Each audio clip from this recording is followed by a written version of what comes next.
Halo kawan, jumpa lagi dengan Toro Channel ya, channel yang selalu membahas masalah keadilan ya. Keadilan di Indonesia yang harus ditegakkan lurus sampai langit runtuh, walau langit runtuh tetap kita tegakkan. Ya, saya mau tanya nih. Oke, saya awal dulu. Bismillahirrahmanirrahim. Assalamualaikum warahmatullahi wabarakatuh. Allahumma sholli ala sayyidina Muhammad wa ala ali sayyidina Muhammad. Oke kawan, saya mau tanya, kenapa kasus Vina, kasus 7 terpidana tak berdosa, kenapa Kejagung? Kok Kejagung loh? Mahkamah Agung ya. Kenapa Hakim Mahkamah Agung belum juga membebaskannya? Prediksi saya karena dari Kejagung lagi sibuk. Sibuk ngurus apa? Ngurus uang suap itu loh. Mungkin baru ngitung-ngitung atau baru apa. Uang suapnya 3 hakim yang mau pesta pora itu, yang dapat sogokan dana kenakalan dari Ronald Tanur.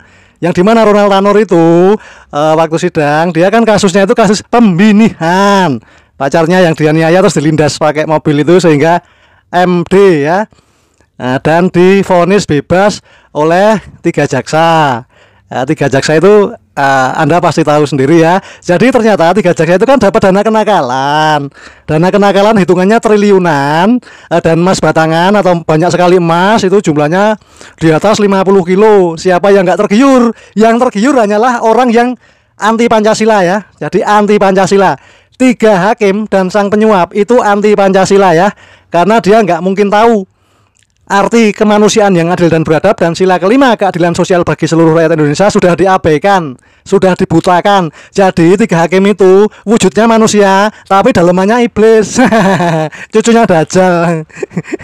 Itu namanya ngeragas, ngongso, cuma mikir duniawi, nggak mikir nanti setelah meninggal di alam sana itu kayak apa siksaannya, nggak mikir kayak gitu. Oke, lanjut ya. Jika saya baca ya dari sumber dari websitenya Kejagung ya. Nah, ini saya buka websitenya Kejagung, itu sangat nyentrik sekali ya. Nyentriknya gimana? Dan pasal-pasal yang disebutkan kok kayak gini nih.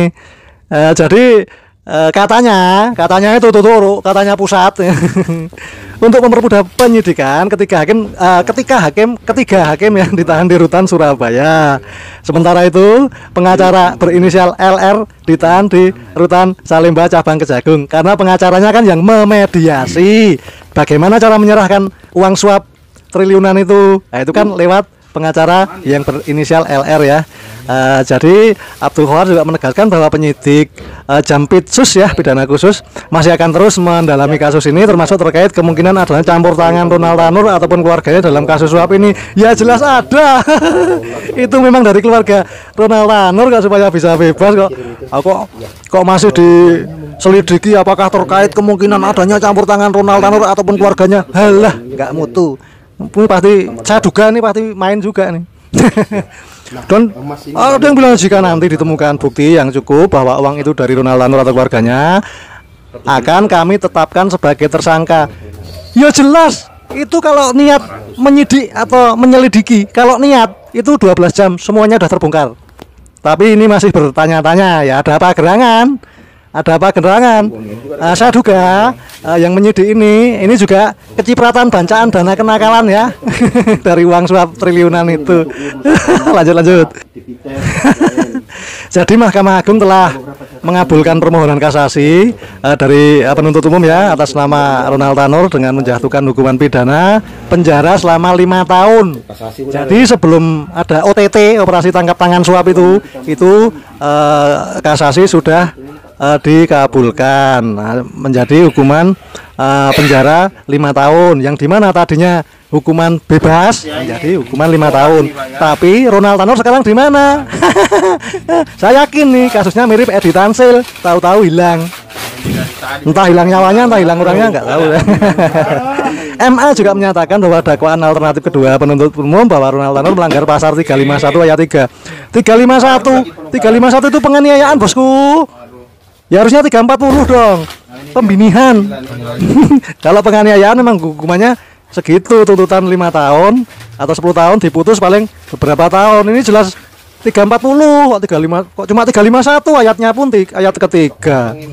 Dan telah terbukti ya itu ada unsur pelanggaran ayat 351 ada sih. Tapi 340-nya harus ada ini, tapi ini di sini nggak ada.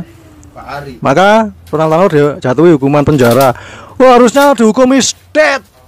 Harusnya dihukum isdet atau seumur hidup, paling di NK-kan atau larikan Nusa Kambangan, biar di sana dijadikan bancaan para napi yang sudah lama nggak salam olahraga. Oke, untuk lebih jelasnya kita lanjut tonton.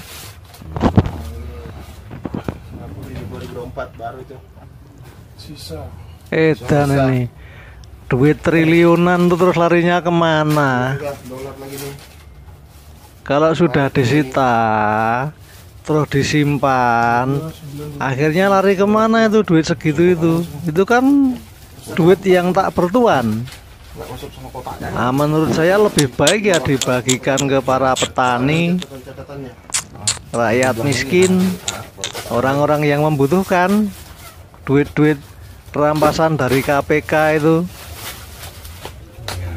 dari dulu uang rampasan tuh lari kemana ya nggak jelas. Gagal gajian, nggak jelas bosku. Dana kenakalan hakim. Jadi hakimnya tuh nggak jadi nggak jadi pesta pora.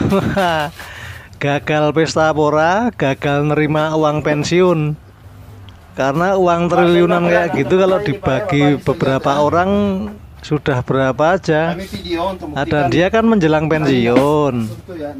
Daripada resikonya itu daripada cuma nerima uang pensiun, ya lebih baik nerima dana kenakalan yang nilainya triliunan itu. Lumayan untuk pesangon. Tapi gagal bosku. Tapi gagal. Akhirnya ketangkep siapa itu? KPK apa Kejaksaan Tinggi ya? Oke, untuk lebih jelasnya kita simak ya bosku. Wah, bikin kepingin aja uang sebanyak itu. Kalau aku pegang uang satu gepok gitu aja udah bahagia. Sudah bisa beli istri lagi. Beli istri yang banyak. Belikan rumah satu-satu. Wih, gila uangnya. Gila. Uang dolar itu. Wih, uang dolar mantep. Mantap uang dolar. Gagal gajian, gagal dapat dana kenakalan. Lari kemana uang itu nantinya? Kita keluar dulu ya. Terus nggak ada beritanya. Lari kemana nggak ada beritanya uangnya itu. Masa uang mau dihanguskan? Kayak kalau narkoba ya pasti dihanguskan. Cuma sebagian dicomot oleh oknum.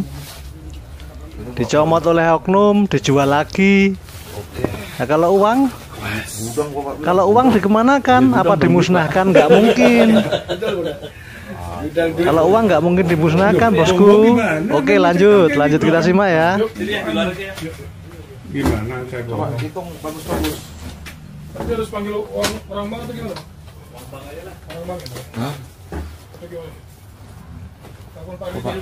Nanti kita telepon dulu Pak Adi. Pokoknya